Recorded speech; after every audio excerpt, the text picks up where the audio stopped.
ये सर्कलला आपण 2016ला लावलेलं हे पळसाचं झाड आणि हे बघू शकतो.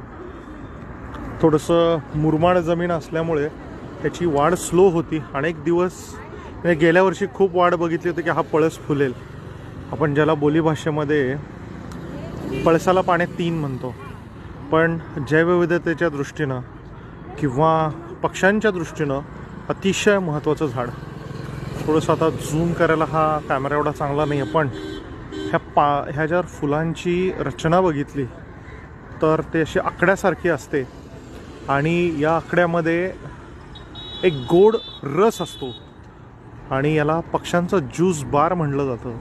एवढ्यासाठी की पक्ष्यांची तहान आणि भूक हे दोन्ही इकडं. तुम्ही जर हे पान बघितलं ना, म्हणजे फुलाचं जर पाकळी बघितली झूम करून थोडंसं